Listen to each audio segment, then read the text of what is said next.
Finally দেশের বাজারে Redmi Note 13 4G অফিসিয়ালভাবে Bangladesh মার্কেটে লঞ্চ করে দিল এবং এই ফোনটার কয়েকটি ভেরিয়েন্ট বাংলাদেশে লঞ্চ করে দিয়েছে। একটি হচ্ছে 6GB 128GB যেটার প্রাইস রাখা হয়েছে 22,999 টাকা এবং 8GB 256GB যেটার প্রাইস রাখা হচ্ছে 25,999 টাকা।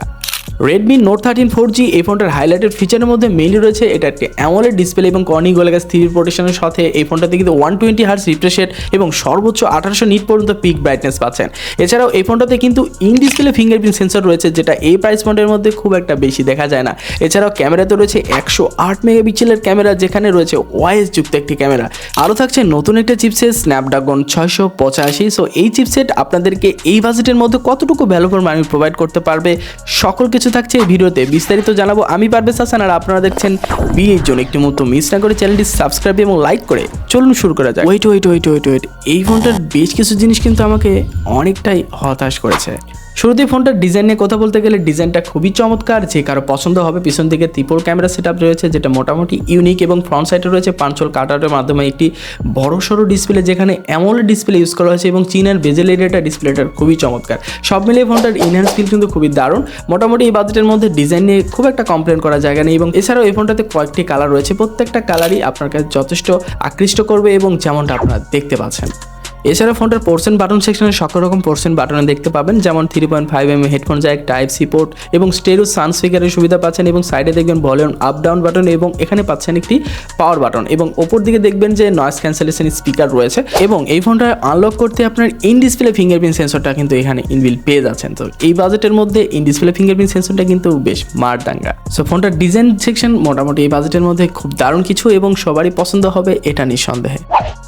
এবার আসা যাক ফোনটা ডিসপ্লে নিয়ে। ডিসপ্লেতে রয়েছে 6.67 ইঞ্চির একটি বড় সড়ো ডিসপ্লে যেখানে ফুল এইচডি প্লাস রেজলিউশনের একটি ডিসপ্লে এবং অ্যামোলেডের ডিসপ্লে এবং এই ডিসপ্লেতে রয়েছে 1080x2400 পিক্সেল এবং পিপিআই ডেন্সিটি রয়েছে 395 পিপিআই ডেন্সিটি। এই ফোনটাতে পিক ব্রাইটনেস রয়েছে সর্বোচ্চ 1800 নিট পিক ব্রাইটনেস এবং কর্নিং গোলাকার স্থির প্রোটেকশন রয়েছে এই ফোনটাতে এবং 120 Hz রিফ্রেশ রেট রয়েছে।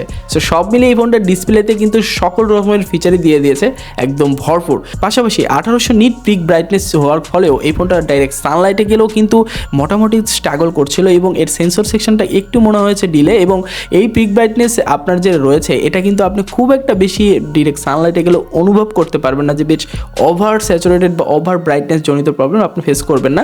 মোটামুটি দেখা যাচ্ছে যে স্ট্রাগল করা লাগছে, বাট এই পিক ব্রাইটনেসটা আপনার দিন শেষে অতটা কাজে আসবে না এবং 120 Hz রিফ্রেশ রেট হওয়ার ফলে ডিসপ্লেটা কিন্তু খুবই স্মুথ এবং বাটার ফিল পাওয়া যাচ্ছিল এবং অ্যামোলেডের ডিসপ্লে হওয়ার কারণে আপনি যে কোনো রকমের কন্টেন্ট ওয়াচিং করে থাকেন সেক্ষেত্রে কিন্তু খুব দারুণ একটা ইনহ্যান্স ফিল পাবেন এটা নিঃসন্দেহে এবং যে কোনো ধরনের কন্টেন্ট ওয়াচিং করেন এবং যে কোনো ধরনের গেম প্লে করেন সেক্ষেত্রে 120 Hz রিফ্রেশ রেট এবং অ্যামোলেড ডিসপ্লে আপনাকে বেশ দারুণ কিছু অফার করছে এটা কিন্তু নিঃসন্দেহে। এবং এই ফোনটার অ্যামোলেড ডিসপ্লে হওয়ার কারণে ভিভিড কালার পাওয়া যাচ্ছিল এবং ভিউইং অ্যাঙ্গেলটা বেশ ধরে রাখতে পারছিল, খুব একটা কালার শিফট করে না, মোটামুটি ধরে রাখার চেষ্টা করে এবং ডিসপ্লের মাঝখানে ছোট্ট পাঞ্চল কাটআউট রয়েছে এটা কিন্তু বেশ ন্যারো রাখা হয়েছে আর এটার হচ্ছে যে চীন বেজেল এরিয়া এটাও কিন্তু খুবই ন্যারো রাখার চেষ্টা করেছে। মোটামুটি দেখলে খুব একটা খারাপ লাগে না ফোনটার ডিসপ্লে সেকশন এবং ইনহ্যান্স ফিলটা কিন্তু খুবই দারুণ ছিল। মোটামুটি এই প্রাইস পয়েন্টের মধ্যে ডিসপ্লে নিয়ে আশা করা যায় খুব একটা কমপ্লেন করার জায়গা নেই। এবার একটু ক্যামেরা নিয়ে কথা বলি তারপরে মূল আকর্ষণে যাব। সো ক্যামেরা নিয়ে কথা বলতে গেলে শুরুতে বলতে হয় 108 মেগাপিক্সেলের একটি ক্যামেরা পাচ্ছেন যেটাতে ওয়াইএস রয়েছে অপটিক্যাল ইমেজ স্ট্যাবিলাইজেশন এবং এটাতে কিন্তু 8 মেগাপিক্সেলের একটি আলট্রাওয়াইড লেন্স পাচ্ছেন এবং 2 মেগাপিক্সেলের একটি macro lens. So mainly 108 megapixel ক্যামেরার পিকচার কোয়ালিটি মোটামুটি ডিসেন্ট টাইপের আর আপনি যদি কালার কন্ট্রাস্ট দেখেন মোটামুটি ধরে রাখার চেষ্টা করে, বাট একটু ভিভিড কালার দেওয়ার চেষ্টা করে, আবার মাঝে মাঝে কালারগুলো একটু শিফট করে এবং ডাইরেক্ট সানলাইটেও পিকচারগুলো একটু অর্ম টাইপ করে, মোটামুটি ভালো লাগে আবার অনেকের কাছে খারাপ লাগতেও পারে। এবং আপনি যদি দেখেন যে ন্যাচারাল কালার টোনগুলো একটু ধরে রাখার কমই চেষ্টা করে, একটু বুস্ট আপ করে। আর 8 মেগাপিক্সেল আলট্রাওয়াইড ক্যামেরাগুলো একটু ডিসেন্ট রাখার চেষ্টা করবো, বাট ডিটেলসের পরিমাণ মোটামুটি ধরে রাখার চেষ্টা করে। আর আলট্রাওয়াইড লেন্স একটু ডিসেন্ট এবং 2 মেগাপিক্সেল ম্যাক্রো লেন্স এটা মোটামুটি অ্যাভারেজ কাঁথায় রাখা যায়। সো 108 মেগাপিক্সেল ক্যামেরা কোয়ালিটি দিয়ে আপনি মোটামুটি ক্যাপচার করতে পারবেন, বাট এক্সট্রা অর্ডিনারি কিছু নেই। 108 মেগাপিক্সেল ক্যামেরা দিয়ে আপনি বেশ মহামারী কিছু পাবেন এমনটা না, মোটামুটি ধরে রাখার চেষ্টা করে। বাট এর চাইতে বেশ কিছু আশা করেছিলাম যে এর চাইতে ভালো কিছু হবে, বাট সেই ক্ষেত্রে কিন্তু এটা বেশ ভালো কিছু দেওয়ার চেষ্টা করতে পারে নাই। আর স্ট্যাবিলাইজেশন মোটামুটি ধরে রাখার চেষ্টা করে। ভিডিও রেকর্ডিংতে সর্বোচ্চ 1080 30 FPS এ ভিডিও রেকর্ডিং করতে পারবেন, এখানে 60 FPS অথবা এখানে 4K রেজলিউশনে ভিডিও রেকর্ডিং করতে পারলে আরও জোস হতে পারতো ব্যাপারটা। এছাড়াও ফ্রন্টে রয়েছে 16 মেগাপিক্সেলের ক্যামেরা, এটার অ্যাপারচার 2.4, এটা মোটামুটি অ্যাভারেজ রাখা যায়, এটাও মোটামুটি অর্ম টাইপের পিকচার দেয় এবং একটু বুস্ট আপ করে। সো সেক্ষেত্রে কালার মিসম্যাচ করে মাঝে মাঝে এবং এজ ডিটেকশানগুলো ধরে রাখার চেষ্টা করে, আর খুব একটা মিসম্যাচ করে না। মোটামুটি কিছু কিছু জায়গায় সফটওয়্যার অপটিমাইজেশনে ঘাটতি লক্ষ্য করা যায় এবং এটা মেইন ক্যামেরাতেও একই প্রবলেম, মানে আপনি এজ ডিটেকশানে যদি কথা বলেন মোটামুটি একটু একটু মিসম্যাচ করে। এছাড়া লো লাইটের পিকচার কোয়ালিটি মোটামুটি ধরে রাখে, বাট একটু নয়েজ ক্যাপচার করে। সো সব মিলে আমি ক্যামেরাকে অ্যাভারেজ রাখার চেষ্টা করব, এখানে এক্সট্রাঅর্ডিনারি তেমন কিছু পাবেন না, বাট রেজুলেশনের ঘাটতি খুব একটা চোখে পড়ে না, মোটামুটি ধরে রাখার চেষ্টা করে যখন আপনি প্রপার লাইটে পিকচার তুলবেন। তো ক্যামেরা মোটামুটি অ্যাভারেজ কাতারে রাখা যায়। এই ফোনটার পারফরমেন্স নিয়ে কথা বলতে গেলে অপারেটিং সিস্টেমে রান করছে Android 13 version out of the box এবং MIUI 14। আর MIUI নিয়ে কি বলবো, মোটামুটি আগের তুলনায় একটু আপগ্রেড করার চেষ্টা করছে। আর এটাতে কিন্তু আপনি সর্বোচ্চ 2 বছরের মেজর আপডেট পাবেন, মানে অ্যান্ড্রয়েড 15 পর্যন্ত নিঃসন্দেহে আপডেট পাচ্ছেন, এটা দাবি করছে রেডমি। এছাড়াও সিকিউরিটি পাচ্ছে আপনি 3 বছরের আপডেট পাচ্ছেন। এছাড়াও এই ফোনটাতে চিপসেট হিসেবে রয়েছে কোয়ালকম স্ন্যাপড্রাগন 685, যেমনটা আমরা আগে বলেছিলাম। এটার 6 ন্যানোমিটার আর্কিটেকচারে বিল্ড করা একটি 4G প্রসেসর এবং 2.8 GHz সর্বোচ্চ স্পিড। এছাড়াও এই ফোনটাতে কিন্তু অ্যাড্রিনো 610, যেটা একটি ওল্ড জিপিইউ ইউজ করা হয়েছে। যদি আপনারা গেমিং পারপাস ইউজ করতে চান, খুব একটা বেশি কিছু আপনাকে মানে এরা দিতে পারবে না, মোটামুটি অ্যাভারেজ রাখা যায়। আপনি যদি ফ্রি ফায়ার লাভার হয়ে থাকেন, পাবজি লাভার হয়ে থাকেন, তাহলে এগুলো কিন্তু আপনি লো গ্রাফিক্সে খেলতে হবে। আপনার ফ্রি ফায়ারে যদি খেলতে চান তাহলে হাই গ্রাফিক্সে খেলতে পারবেন, বাট অনেক দিন পর দেখা যাচ্ছে যে এটার পারফরমেন্স হয়তো ড্রপ করতেও পারে। আর এটা জিপি সেকশনটা যদি পুরাতন, মানে এই চিপসেটের সাথে এটা ইনবিল্ড যে দেওয়া আছে, এটা একটু আপগ্রেড করলে আরও বেটার হতে পারতো। বাট 685 এই চিপসের সাথে ইনবিল্ড অ্যাড্রিনো 610 চিপ মানে জিপিইউটা দেওয়া হয়েছে। এই জিপিইউটা মোটামুটি আগের, তো এই কারণে এটাতে বেশ গেমিং পারপাসে খুব একটা বেশি ভালো কিছু গ্রাফিক্স দিতে পারে না।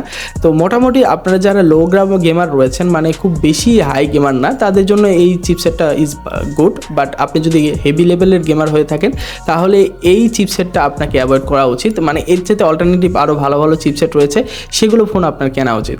সো এটার অ্যান্টুটু বেসমার্ক স্কোর প্রায় 4 লক্ষর কাছাকাছি হলেও এটা কিন্তু খুব একটা বেশি যে আপনাকে ওভার কিছু দিবে এমনটা না। বাট আপনার এটার হিটিং ইস্যুটা খুব কমই ছিল, মানে মোটামুটি হিট ইস্যুটা খুব কম হয়। যদি আপনি গেম অনেকক্ষণ ধরে করেন তাও দেখবেন যে হিট ইস্যুটা অতটা বেশি হচ্ছে না। এছাড়া ফোনটাতে কিন্তু 2টি ভেরিয়েন্ট লঞ্চ করে দিয়েছে, একটি হচ্ছে 22,999 টাকায় 128GB এবং অপরটি হচ্ছে 25,999 টাকায় 8GB 256GB RAM ROM. So এই ফোনটার কিন্তু প্রাইস অনুযায়ী এই চিপসেটটা কিন্তু আমার কাছে বেশ বেমানান মনে হয়েছে। চাইলে কিন্তু রেডমি এর চেয়ে ভালো কিছু করতে পারতো এই প্রাইস পয়েন্টের মধ্যে। এছাড়াও এই ফোনটার র্যামে রয়েছে কিন্তু LPDDR4X এবং এটার স্টোরেজ টাইপ রয়েছে UFS 2.2। সো মোটামুটি এই বাজেটের মধ্যে ঠিকঠাক রাখলেও এটা কিন্তু গেমিং লাভারদের জন্য খুব একটা ঠিকঠাক নয়।